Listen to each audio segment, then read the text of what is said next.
আসসালামু আলাইকুম। সুপ্রিয় দর্শক, আজকের পর্বে থাকছে চালের আটার রুটি। যারা নতুন আছেন তাদের জন্য এই ভিডিওটা অনেক হেল্পফুল হবে। সো এইরকম নরম, সফট, তুলতুলে, ফুলকো ফুলকো রুটি পেতে হলে আমার এই ভিডিওটা পুরোটা দেখতে হবে, স্কিপ না করে। আমি ভিডিওতে অনেকগুলো টিপস অ্যান্ড ট্রিক্স দেব। এইগুলো আপনারা অবশ্যই ফলো করবেন। ফার্স্টেই আমি প্যানের মধ্যে দিয়ে দিয়েছি ৩ কাপ পানি। পানিতে বলক চলে এসেছে, স্বাদমতো লবণ দিয়ে দিয়েছি আমি। এইখানে আমি দিয়ে দিচ্ছি ২.৫ কাপ শুকনো চালের গুঁড়ো। এই মেজারমেন্টটা কিন্তু শুকনো চালের গুঁড়োর ক্ষেত্রে। আর যদি আপনার ভেজে চালের গুঁড়ো হয় তাহলে কিন্তু পানি আরও কম লাগবে। এখন এটাকে আমি খুব ভালো করে সেদ্ধ করে নিচ্ছি। এখন আমি দেখিয়ে দিচ্ছি এটা পারফেক্টলি হয়ে গেছে। এই পর্যায়ে এটাকে আমি গরম গরম রেখেই মথে নেব। খুব ভালো করে মথে নিতে হবে যেন কোনো দানা না থাকে। দেখে বুঝতেই পারছেন আমি খুব সুন্দর করে এটাকে মথে নিয়েছি। অনেক সুন্দর স্মুথ একটা ডো হয়ে গেছে আমাদের। এখন আমরা এখান থেকে ছোট ছোট করে রুটির জন্য কিছুটা ডো নিয়ে নেব। এগুলো অ্যাজ ইউজুয়াল আমরা যেরকম রুটি বেলি ওই রকম করেই, কিন্তু এটার মধ্যে একটা টিপস আছে, এইটা আপনাদের আমি দিয়ে দিচ্ছি। এটার মধ্যে অনেক বেশি পরিমাণে চালের গুঁড়ি ছিটিয়ে আপনি রুটিটা যদি বেলেন তাহলে আপনার রুটিটা অনেক ঘুরবে। ঘোরার কারণে আপনার রুটিটা সুন্দর একটা সার্কেল শেপ আসবে। আর সুন্দর একটা সার্কেল শেপ আসাতে আপনার রুটিটা পারফেক্ট হবে।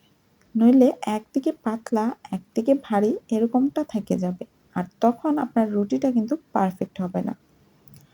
এখন আমি রুটি সেঁকতে চলে এসেছি। আমার রুটির প্রত্যেকটা ফুলবে। এই রুটিগুলো ফোলার একটা ট্রিক্স আছে, এটা এখন মন দিয়ে শোনেন। ৩টা স্টেপে আমরা রুটিটা ফোলাবো। ফার্স্ট স্টেপে আমরা খুব কম ভেজেই উল্টে নেব।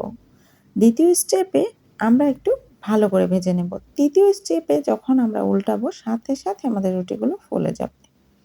অবশ্যই আমার টিপসটা ফলো করে জানাতে ভুলবেন না কমেন্টে আসলে কি আপনাদের কাজ হলো কিনা। আর এইরকম টিপস অ্যান্ড ট্রিক্স সহ ভিডিও পেতে অবশ্যই আমার চ্যানেলটা সাবস্ক্রাইব করে পাশে থাকা বেল বাটনটি অন করে রাখবেন যেন আমার একটা ভিডিও আপনাদের মিস না হয়ে যায়। আমার সব ভিডিও কিন্তু অনেক বেশি ইম্পর্ট্যান্ট। এখন দেখেন আমার কিন্তু সব রুটি ফুলে গেছে। আর রুটিটা যখন দুই পাশে সুন্দরভাবে ফুলে তখন কিন্তু সেই রুটিটা অনেক বেশি সফট থাকে, অনেক সময় পর্যন্ত তুলতুলে থাকে, আর সেটা খেতেও কিন্তু অসম্ভব ভালো লাগে। মুখে দিলেই মিলিয়ে যায়। বাচ্চা বুড়ো সবাই কিন্তু খুব মজা করে খেতে পারে। এটা কিন্তু হালুয়া বা মাংস দিয়ে সার্ভ করে নিতে পারবেন।